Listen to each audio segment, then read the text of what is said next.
Hey everyone, I'm Kevin Gosztola, managing editor of Shadowproof.com, and welcome to this conversation. I'm joined by Mickey Huff, who is a director of Project Censored, and also Andy Lee Roth, who's the associate director of Project Censored. They're joining me to talk about their book, their annual book that they put out, which I can wave around here in my video screen here. It's the State of the Free Press 2022, Project Censored State of the Free Press 2022, looking at trends from the past year, looking at the future of the media, corporate, establishment news, independent media, etc. You name it, it gets into it in this book, and then also highlights some of these censored stories from the past year.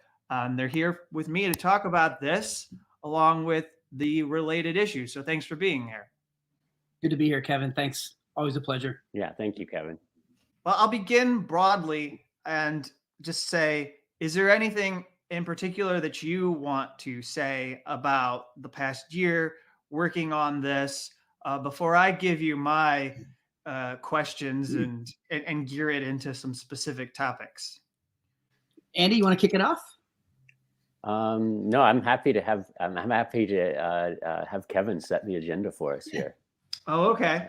All right. Well, I just was doing that as a courtesy. The first thing that I would like to get both of your responses to is and this is how you essentially frame a lot of the content that is in this edition, this year's book.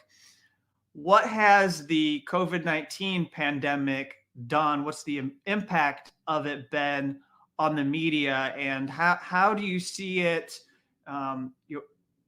What sort of maybe permanent changes, or what has it taught us about the media ecosystem that we have in this country? I would say that stepping back from media to talk about societally first, and then focusing in on the media, I believe that the COVID-19 pandemic has functioned much like an X-ray on American society, and that what that X-ray has revealed are in effect compound fractures. We're talking about how the COVID pandemic has laid bare the enduring legacies of systemic racism and the consequences of that for people's health as individuals, as members of communities. And that if we shift to the media, the news media have not been immune to the horrific consequences of the pandemic. The Poynter Institute in December of last year released a study showing that since the beginning of the pandemic, more than 100 local news organizations have closed their doors, have shut down. And this, of course, contributes to a trend that pre-existed the pandemic, the development of so-called news deserts, communities where there are no local news outlets to speak of. And that would be one example of what I mean by how the pandemic has functioned as kind of an X-ray, exposing problems and structural weaknesses that were already present. And that's true of journalism as it is of American society more broadly.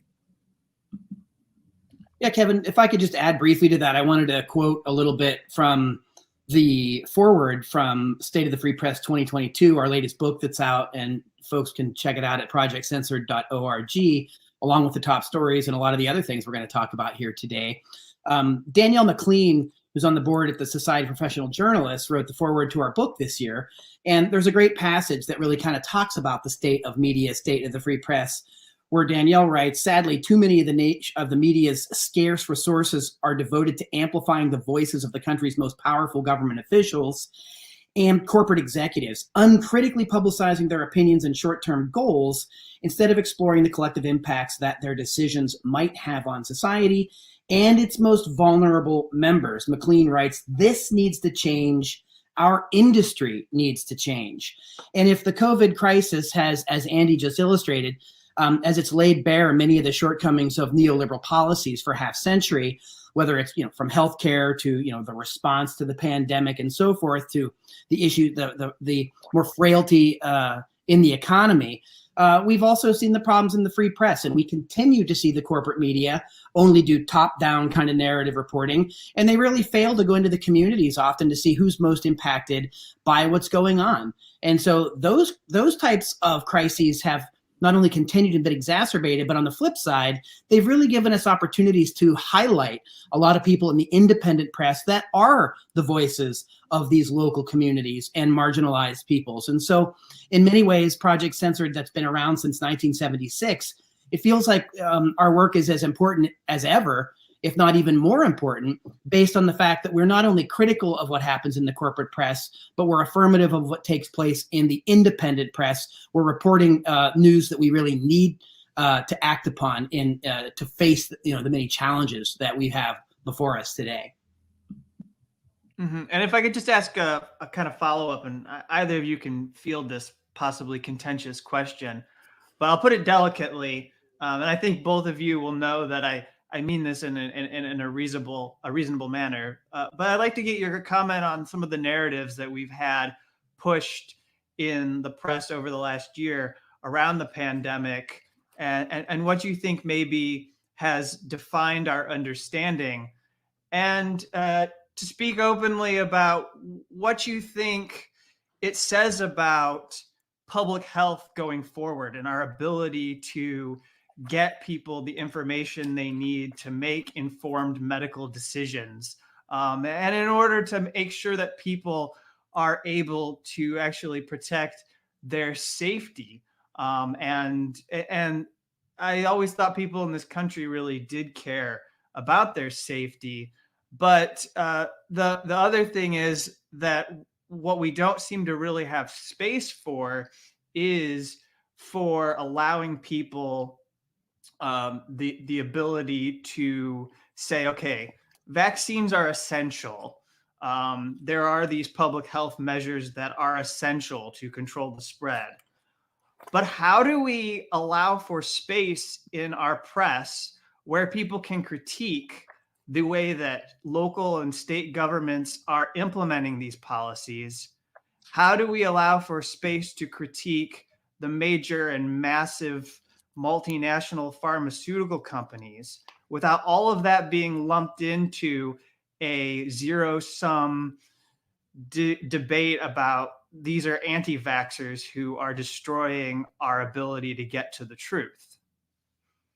I'm going to jump in on that just at the beginning, and then Andy can certainly follow up, I'm sure.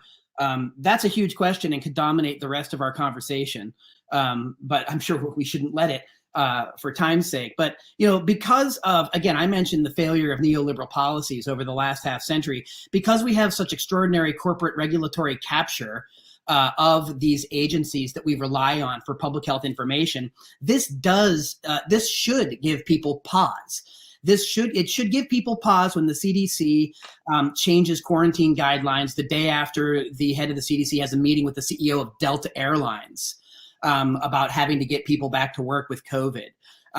So it's, again, these issues tend to be so completely polarized, black and white by the media, red or blue, if you will, by the corporate media, that they really do a great disservice, not only to public information, but to public health, because these are things that should be discussed and debated. In other words, if the corporate media were doing their job addressing the nuances that are involved in these kind of debates, people wouldn't have to turn off the corporate media and go watch Joe Rogan, to the tune of an average of 11 million people watching the show, more than anybody in the corporate press. There's reasons people have been turning off the corporate media, a lot of them.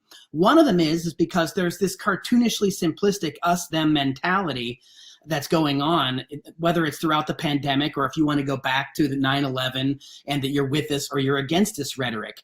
That's been pervasive throughout this. And I think that we really need to address, and again, I'm going to hand it over to Andy here, but I think that as the great Nick Johnson once said, who was a FCC commissioner, he said that no matter what your first priority or concern is in society, if your second concern isn't freedom of the press, media democracy, and openness in the press, you're likely to gain very little ground in your first area. And so critical media illiteracy education is a big part of that. Who controls the media, who sets the narratives, who are considered worthy or unworthy victims, who are, who do we go to talk to, who do we not? Those are all significant issues around critical media literacy education that allow people to be more critical of the media that they consume and allow them to ask the kind of questions that lead them to different alternative and independent media outlets. And so at the project, one of the things that we do is we teach media literacy education in a way that we allow people to ask basic questions about the efficacy of the information they have, the conflict of interest of sources that might be going on. In other words, at Project Censored, a lot of what we try to do is helping people think critically about media. We don't try to tell people what to think about media. And that's why when we, showcase our top stories every year, they come from a wide array of independent and alternative voices. And they either are exposing things that the corporate media don't talk about at all, or they're talking about things that the corporate media distort greatly as in terms of propaganda. And the use of propaganda, while not just being outright falsehood, is also a form of censorship because it often leaves behind crucial details and context. When the people realize that the corporate media are doing these things as a matter of course and habit, it means that trust in those institutions goes down, as it historically has and is now. And that really exacerbates the kind of situations that we face when we really need, could be life or death matter, of getting access to accurate information.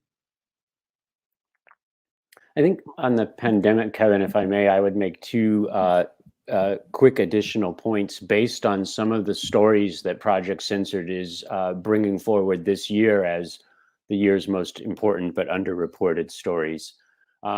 One is that we know, based on a study by Fairness and Accuracy in Reporting, that the corporate media during the initial kind of first wave of really keen awareness of how dangerous the COVID-19 pandemic might be, the corporate media were consistently sidelining health experts during the pandemic, and instead having their usual Rolodex of guests, government officials, corporate spokespeople on to talk about the pandemic, while people who had actual scientific medical expertise were sidelined. And again, that's the findings of a study conducted by Fairness and Accuracy in Reporting that we feature as one of our top 25 stories in this year's list.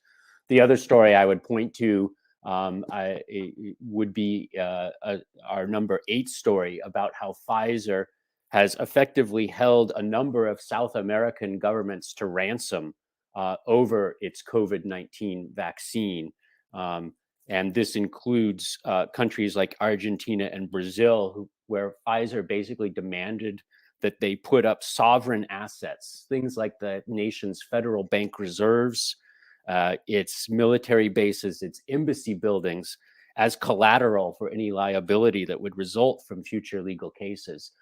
That was reported by both In These Times as well as the London-based Bureau of Investigative Journalism. The reason I think this story is very important in the context of the conversation we're having now is I think that there has been a tendency on the part of much of the media to, in effect, put these big corporate entities, Moderna, Pfizer, et cetera, up on a pedestal as our saviors. And that's resulted, I think, in some elements of the progressive left, a kind of blinkering of what would be the normal skeptical attitude towards any corporate entity and its agenda. But with COVID, I think we've seen, as Mickey was alluding to, a kind of bracketing of that skepticism toward corporations and their agendas on the part of aspects of the kind of progressive left. So we have it coming from both sides, as it were. On one hand, the corporate news media are doing what they've always done, providing a narrow kind of definition of who and what counts as newsworthy, one that in this case excludes health professionals and medical experts from the public discussion. On the other hand, we have a kind of blinkered or blind, blinkered effect in terms of a critical skepticism towards corporate entities. And neither of those has served the public well in terms of, as your question originally asked us, the health and safety of people in the United States. Mm-hmm. Yeah, and I think that touches on, that broad issue of, who can I rely on for that information that I want to get in order to make these decisions? And also, I think owing to the fact that in this country we have a system of for-profit healthcare rather than getting it through the government, like some other industrialized democracies who, whether they're underfunded or not, at least have removed private corporations from driving every single medical decision that a person makes. Then that, and I think that leads me into, we'll come back to the censored stories that you do, because that's a recurring thing, and we can go through those specifically, and people can find those on your website. But for now, we'll stay broad, because one of the things you both wrote about or worked on this section in the book was on the TikTok platform that has had a surge in popularity during the pandemic.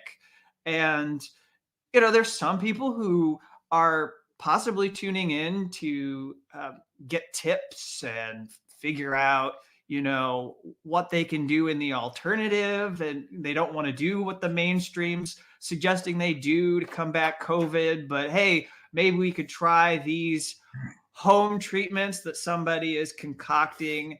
But then, to the stuff that's actually in your chapter that you write about TikTok, you get into this thing called humilitainment, and the genesis of understanding this concept, and how TikTok is just this latest form of humilitainment.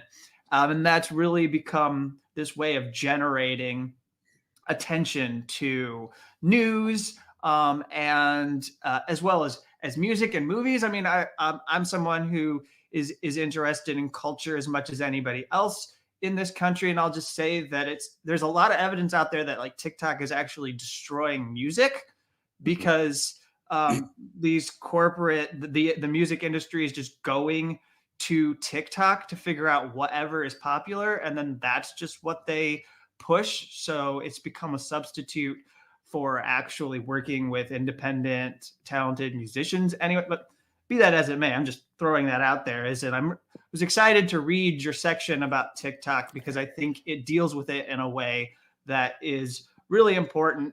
And now I'll leave it to you, either of you, to jump in and add what you would like to about TikTok and humilitainment. Well, I can at least kick that off. I helped arrange and co-author that chapter in the book this year. It's our junk food news chapter, right? And each year, Carl Jensen, our founder, coined the term, sort of like Twinkies for the brain. Junk food news is sort of titillating, sensationalist information that maybe feeds our baser elements, but it doesn't leave us feeling good. It doesn't nourish us. It doesn't really inform us with good information, as it were. And, there have been many iterations of this over the decades. Social media is one of the latest. And TikTok, of course, which is wildly popular. We write about this in the chapter. It's titled TikToking Our Return to a New Normalcy, Shrinking Attention Spans, Pervasive Inanities, and the Persistence of Humilitainment. And this is our pandemic edition. And it really looks at, by the way, two faculty members with me at Diablo Valley College, as well as two students at our college and a community member, helped write this chapter this year. And it's actually now, there's an excerpt featured over at salon.com if your viewers and listeners are interested in that. But there's a section on it that really looks at the problem of humilitainment. And as you said, Kevin, I mean, as a musician myself, we could turn that into a whole discussion about what's happening in social media and the music industry and creativity and so forth. But more to point, the way in which TikTok is glomming on to some of our baser elements is through this concept of humilitainment, which isn't new. If you go back and look at media studies, media scholars Brad Waite and Sarah Booker actually coined this term over 15 years ago. It's kind of like a schadenfreude, a harm joy, right? And, the internet and TV is full of this stuff, whether, if you take a look at some of the shows, the Fail Army and all these kind of shows that are on, and even if you take a look at some of the, whether it's Survivor, Big Brother, when Trump was on The Apprentice, you're fired. There's this glee people get at the sort of looking at the pain or suffering of others.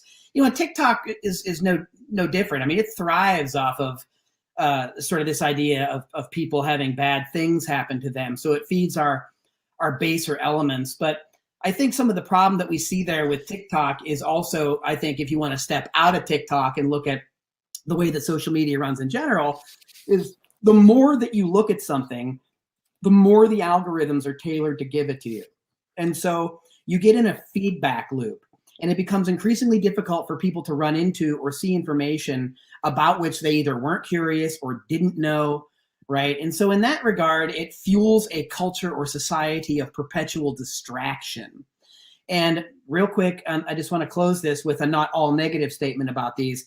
I don't want to finger wag at people that use social media. I use social media. How you use social media, of course, is very important, not just that you use it. So there's a lot of people that are communicating different things on these platforms that are very useful for their communities. Unfortunately, however, unless one is critically media literate and already attuned to those kind of sources, TikToks, Twitters, Facebooks, they're going to tend to feed the algorithms that go toward the baser elements of junk food news and humanitainment. Another thing that chapter, the junk food news chapter, points out regarding TikTok and the kind of algorithmic driven content that Mickey's been talking about is a professor at University of Southern California, Julie Albright, has noted how TikTok has adopted some of the same principles that make gambling addictive. So the idea of random reinforcement, the algorithm will increasingly feed you what you want to see, but with this random element kicked in, that's similar to kind of like a Las Vegas slot machine. So it keeps you wondering, it keeps you guessing. That's the random reinforcement element. And we know from studies of gambling that that's part of what makes gambling highly addictive. And TikTok is using those same principles through its algorithmic filtered content to, in effect, addict us to its platform, to the content on its platform. And that's dangerous, as Mickey's suggested, because it, in effect, contributes to TikTok and other social media platforms, contribute to the kind of division of members of our society into different and perhaps mutually exclusive groups, right? The kind of stovepiping and siloing that is so much part of, I think, every discussion about kind of the intersection of media and politics today. Mm-hmm. And then I have another somewhat provocative thing to ask, but I was drawn to this section that was in your book, which I'll read here, that went, Americans are now demanding far too much from their celebrity counterparts, finding new ways to cancel their actions when they don't live up to their expectations, and even in some cases hindering or destroying their careers. Too often, online policing such as this is a poor substitute for actual engagement in the wider community and politics. And of course, I'll just pause to note that this is within the context of TikTok and social media, these interactions that people who are well-known are having online. The reliance upon the lives, too often online policing such as this is a poor substitute for actual engagement in the wider community and politics. The reliance upon the lives of strangers through the mediated screen has developed into an addiction at worst and a cause for civic concern at best. These junk food news stories sprinkled across social media and corporate news platforms alike distract Americans from far more significant stories that could actually impact their personal lives and the lives of their fellow citizens. And I'll just add that something I've noted, which bothers me and seems to be along the lines of this trend that is pointed out in your book, is that it seems whether it's a musician, a comedian, a actor, or somebody who's a film director, or anyone who has a celebrity persona that, in fact, they are the ones who I see society doing more to hold accountable these days than even some people in power. And it seems like because of the dynamic and structure of social media, or maybe the way in which we've had such an erosion of our democracy, that people think it's just a lot easier to challenge these people, or because they don't have faith in those who run this country anymore, they think it's up to, like, I'll just very generically lump them all into one group and say, we think that the artists or the creative class are the people who should be saving us from this decline, save us from social ruin. But in fact, they're not really in positions where they can make decisions. They're not really in positions where they can have the impact that they need in order to address the grievances of social movements and to help people who are in despair. And so it's really baffling that they're the ones that face consequences, whereas like the people who actually do hold office are not facing the same sustained opposition. And I can't help but think that that's connected to, I'm going to make up a word here, the TikTokization of media. We're going to. I think, I'll respond quickly, drawing on my background and training as a sociologist. And I would say, I think I make sense of what you've just said and the critique embedded in it, Kevin, as a matter of the ways in which American society is extraordinarily individualistic. And we tend to see almost everything in terms of individual action and psychology, without regard to without equal regard to kind of social relationships and what we might think of as social psychology, or what one of the founders of sociology referred to as a society's collective conscience, right?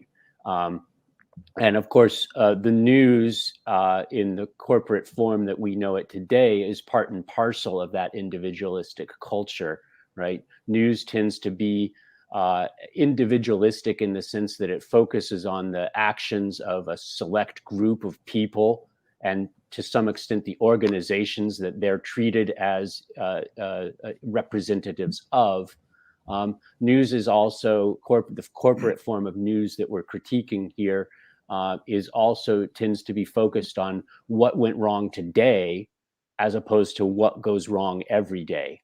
And so the dramatic slip of language by a celebrity, the inadvertent gaffe by a politician, these are fodder for news focused on individuals and their actions, news that in effect leaves us uninformed and perhaps even distracted from kind of systemic social problems and the collective movements that would address those problems. And those are fundamental biases and blind spots and lacuna and third rail topics across a whole host of issues that the corporate media fail to cover in an adequate way.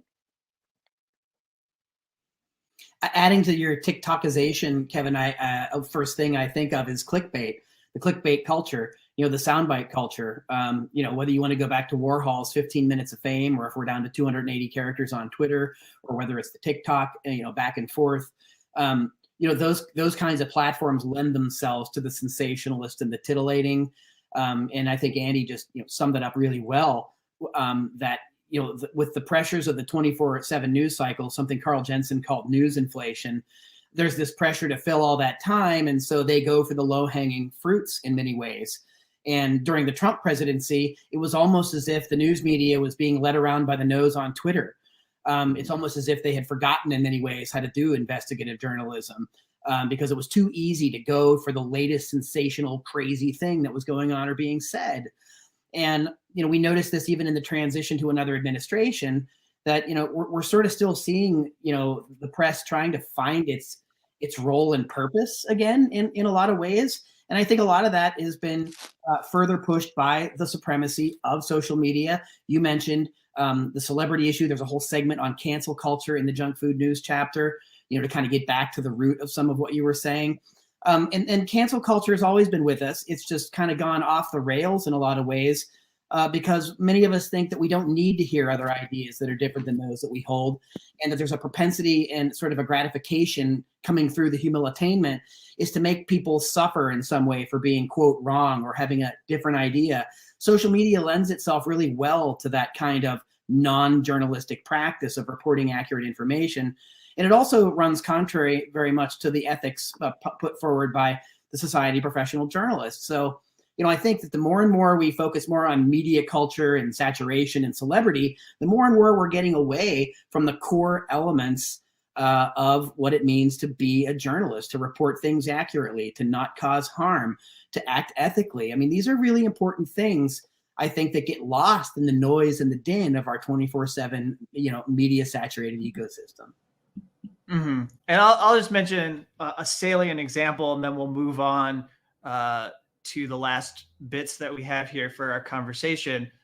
But I mean, there's few examples that illustrate the depravity of our media and the way in which they're just looking to stir controversy than what happened when we started this new year.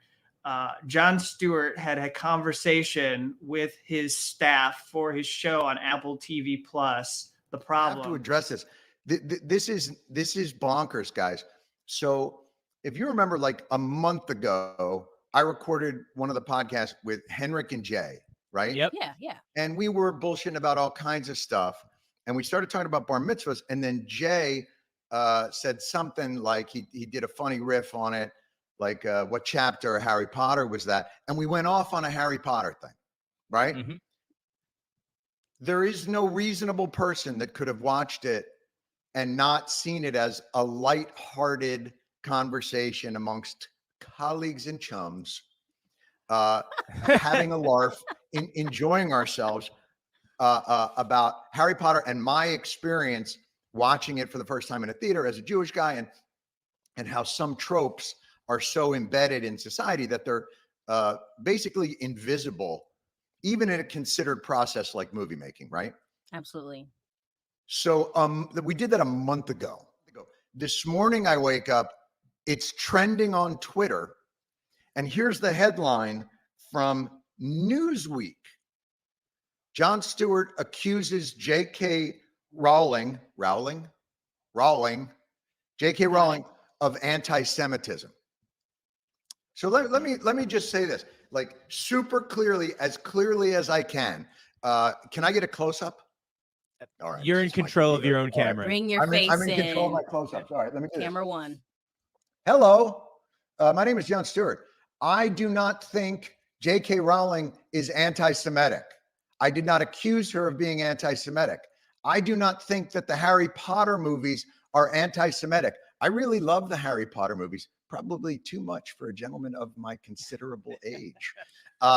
So I would just like to say that none of that is true, and not a reasonable person could not have looked at that conversation and not found it lighthearted. So let me say this instead to Newsweek.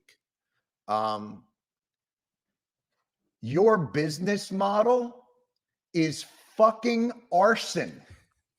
And not the good kind, not the good kind of arson where they light stuff and control it to prevent forest fires in the future. The kind of arson where you're on the mountain and you've got fucking 5 minutes and you don't know where the dogs are.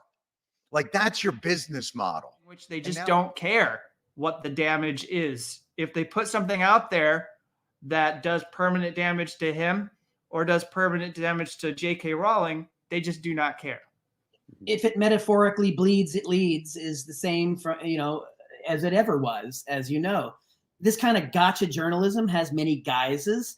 In many cases, the piling on of WMD's reporting nearly 20 years ago is another example. It's bandwagon, it's clickbait, it's moving the herd in one direction. Anybody that dares question the narrative set by the media and the governing institutions is a conspiracy theorist or is not a team player. This is the kind of thing that corporate media do that, again, it goes going back to the Society of Professional Journalists.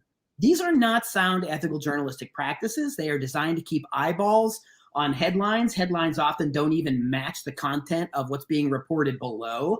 And this is all driven by the horrible model that we still see in media, in corporate media in particular, and that's the advertising model, right? If you get more people looking at some crazy thing that someone allegedly said, we know from various studies, many, that people seldom go back to look at corrections or seldom go back to see if some speculative, premeditative kind of headline was actually true.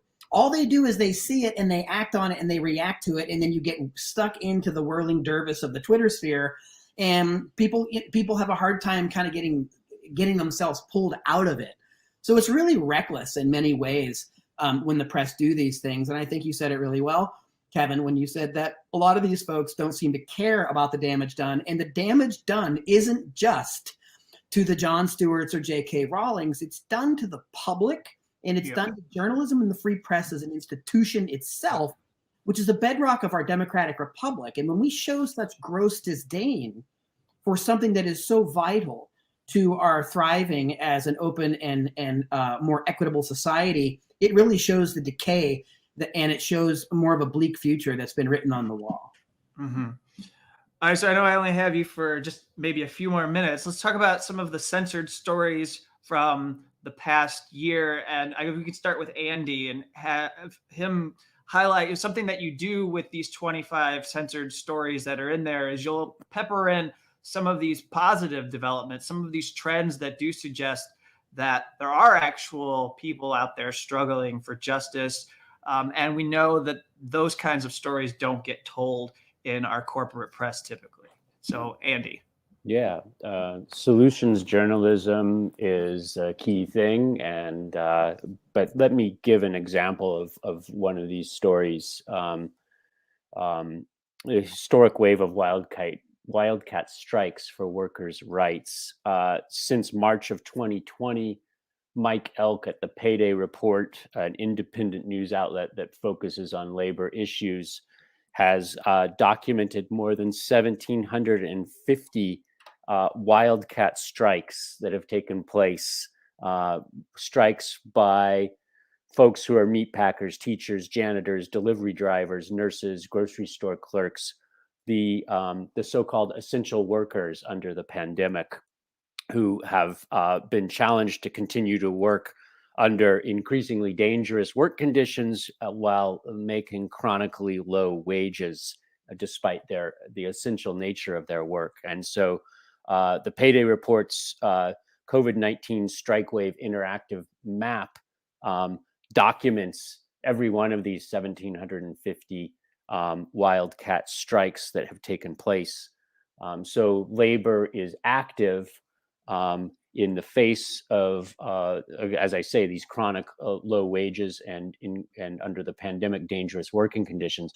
But you wouldn't know that if you were only paying attention to the corporate news media.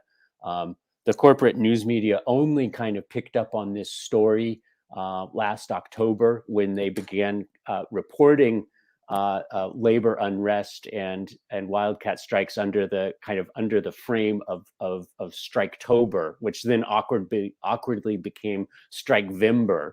But before that, for the better part of a year and a half, the only time the corporate news media were talking about this massive wave of wildcat strikes across the country was back in the summer of 2020, back in August of 2020. When athletes from the Major League Baseball and the National Basketball Association, the NBA, conducted a brief work stoppages in protest of the Wisconsin police shooting of Jacob Blake.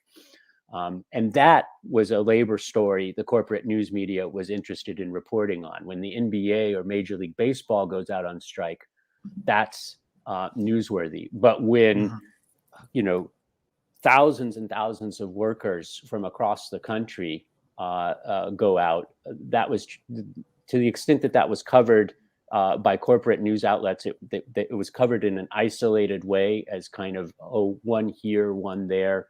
and it was Mike Elk at the Payday Report and a report in the Guardian, the UK-based Guardian, that kind of connected the dots and said, wait a minute, this is the largest wave of labor unrest in the United States since the late 1960s or early 1970s. We'll understand that in retrospect as a matter of history, I believe.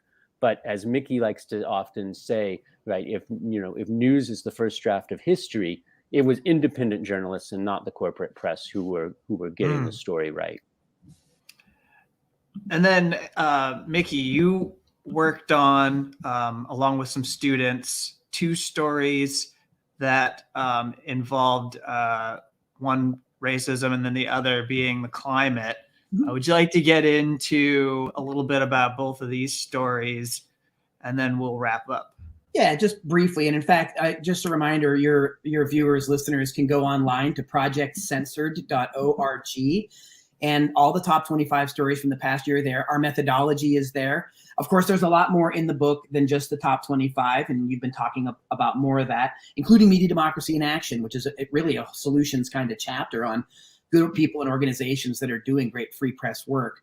But the stories in particular, the one is on Data Miner. Data Miner, it reminds me of the prospective villain in the Incredible series, The Underminer. This is a real company, Data Miner. Probably sounds as bad as it is. This is a story by The Intercept.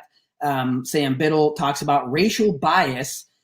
This is kind of a garbage in, garbage out problem. We've seen it at YouTube. We've seen it other places in terms of the people that do the programming. What comes out is what they put in. And Data Miner sort of works with law enforcement agencies, and they were basically, they're trying to provide information for first responders.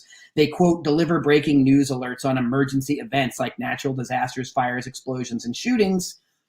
After the George Floyd murder and during the Black Lives Matter protest, it was discovered that a lot of the Data Miner reports were racially biased. They were focusing on communities of color. They were focusing on marginalized communities, even if there was nothing really going on there. And so what the report goes in to look at is that the law enforcement reliance on these kinds of services further exacerbate and compound many of the problems that they already have. So they're relying on information coming through these algorithms, coming through these digital services that are really reinforcing a lot of biases and a lot of stereotypes. And that was story number 22 in the book this year. And then the other one is climate debtor nations have colonized the atmosphere. And basically this gets to the notion of industrial nations polluting the environment and to what degree. This is a story by the great Sarah Lazare at In These Times. Sarah Lazare does fantastic reporting year after year for In These Times. In These Times does great reporting on the environment, great reporting on labor outside of Chicago. You're very familiar with them, Kevin. But this story is based on a Lancet study that says, to date, there has been no robust attempt to quantify national responsibility for the ecological, social, and economic damages caused by excess global CO2 emissions. And what the study goes on to show is that countries like the United States are responsible for 40% of global overshoots. If we look at an equitable terms of what countries put out and what they're polluting, the United States far and away pollutes more than much of the rest of the world versus the global South, yet most of the blame is put on the global South to reform their practices, reform their industries, and so on. So in a nutshell, that story sounds a lot like other stories we've heard in the past. This is another manifestation of it based on a Lancet study that, again, don't really hear about in the corporate press. And as part of the research that we do with our students, Kevin, at the end of the stories, again, our whole process has judges and nominations, and we look at 100 stories a year, hundreds of students from 10 to 20 campuses across the US. It's a very collaborative process. We have them look at corporate media coverage. And I want to repeat something I said earlier, and Andy coordinates our campus affiliate program with Steve Masick at North Central College. They do a fantastic job every year of writing these stories up with the students. And the students learn critical media literacy by noticing how little the corporate press actually will cover some of these stories. And if they don't cover it at all, it's a real eye-opening experience for students to say, my goodness, this is a form of tacit censorship that exists in the United States. But they may also discover something else more interesting, is that the corporate media may actually cover part of the story, but the stories that we highlight at Project Censored show the other side. They show the information that's been lacking in the corporate press. So I want to sort of leave your viewers, listeners, and our discussion today, Kevin, on a positive note, that critical media literacy education is an antidote to top-down managed news propaganda, the weaponization of fake news, and these types of challenges that we're going to increasingly face moving forward as things become ever more digitized, more controlled, and aggregated and curated through digital means. And we really need to educate the public about how these systems work so they can better navigate it, and actually maybe even in cases of the things that you're doing, Kevin, actually be the media. It's been my position that the way you should deal with the so-called problem of disinformation, which I really would prefer to call propaganda, or just flat out false information, the way that you deal with that is that you have to have literacy. I mean, it's better to inform people than it is to have these top-down structures of censorship that make it impossible for people to just be exposed and see the whole range of information from the junk to the quality and make their own decisions about what they would like to incorporate into their media information diet. But thank you both for joining. I really appreciated talking to both of you. I'll put the link up one more time here for everyone. It's projectcensored.org. And also, the Censored Press worked on it. Censored Press, as well as 7 Stories Press, has an imprint on the book. And of course, you're graciously working with me on my upcoming book on WikiLeaks founder Julian Assange. Yes, indeed. But yes. So if you go to the website, you'll, as Mickey said earlier, you'll find the 25 censored stories. But you can also get a copy of this book, and you can read the great material in it that gives you an analysis of a lot that we've been living through over the last year. It helps you. I think people might find that it helps you make sense some of the things that you've been feeling as a result of our media environment. So with that, unless there's anything you wanted to quickly add, I'll sign off. Well, absolutely, Kevin. And I agree emphatically with your last statement that you were mentioning earlier about the way to combat disinformation and propaganda. And also want to remind your viewers that the Project Censored show archives are also over at the projectcensored.org site. And you are often a guest on the program because there are fewer people that know as much about the Assange case and its significance to press freedom as you. So we're really grateful for your work and really looking forward to the Assange book. So thank you, Kevin, for your work at Shadowproof. It's been good talking to both of you, Mickey and Andy. You have a good rest of your day. And we'll see you around on probably not the TikTok, but I'll see you around on the internet. Sounds good. Thank you so much, Kevin.